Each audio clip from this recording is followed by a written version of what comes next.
بعد شكوى الزمالك هل يتم حرمان كهربا من المشاركة في نهائي أفريقيا، تقدم مسؤول الزمالك في الأيام القليلة الماضية بشكوى رسمية للاتحاد الدولي الفيفا ضد كهربا لاعب الأهلي بسبب عدم دفع الغرامة المقررة لصالح الأبيض وعدم تفعيل قرار لجنة الانضباط بإيقافه 12 مباراة.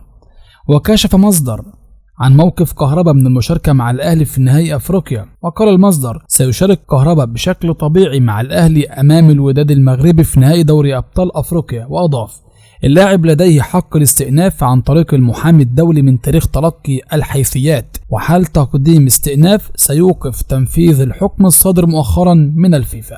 اتحاد الكرة ينتظر تقرير حكم ومراقب مباراة الأهلي واطلع لحسم واقعة قفشة. وردا على السؤال الدائر في الوقت الحالي هل يتم إيقاف قفشة بسبب احتفاله الأخير، فإن الإجابة عليه جاءت على لسان مصدر داخل اتحاد الكرة بأنهم في انتظار تقرير الحكم والمراقب بمواجهة الأهلي واطلاع الجيش الكشف عن كل الأمور المتعلقة بهذا اللقاء، ووقتها سيتم معرفة التفاصيل على واقعة قفشة من يحرس مرمى الأهلي أمام الوداد في نهائي دوري أبطال أفريقيا. يأتي ذلك التساؤل في ظل الإصابات التي ضربت حراس مرمى الأهلي خلال الفترة الأخيرة، وتسببت في غياب محمد الشناوي الحارس الأساسي وبديله علي لطفي، وكان متواجدا بحراسة العرين الأحمر في لقاء طلائع الجيش ضمن مؤجلات الجولة 22 من الدوري. الحارس الثالث مصطفى شوبير، وحافظ على نظافة شباكه حيث انتهى اللقاء بفوز الأحمر بهدفين دون رد، وكان بديل الحارس الشاب مصطفى مخلوف.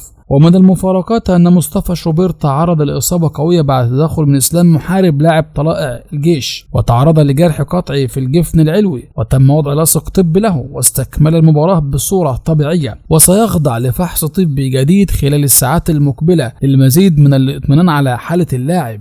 موقف إصابة محمد الشناوي قبل لقاء الوداد. أما ما يخص موقف إصابة الشناوي قبل لقاء الوداد المغربي المرتقب، صرح الدكتور أحمد أبو عبلة رئيس الجهاز الطبي بالأهلي في تصريحات نقلها أحمد حازم: نعمل على تجهيز محمد الشناوي لمباراة ذهاب نهائي أفريقيا أمام الوداد، والآن لا يوجد أي تأكيد سواء بمشاركة الشناوي أو غيابه عن مباراة الذهاب أمام الوداد في النهائي. وجاءت إصابة محمد الشناوي بعد تعرضه للإصابة في عضلة السمانة عقب مباراة الترجي التونسي في ذهاب نصف نهائي دوري أبطال أفريقيا، إلا أن أحمد ناجي مدرب حراس الأهلي السابق صرح بأن الحارس أكد له أنه سيشارك في النهائي الأفريقي. 10,000 تذكرة لجماهير الأهلي في إياب نهائي دوري أبطال أفريقيا.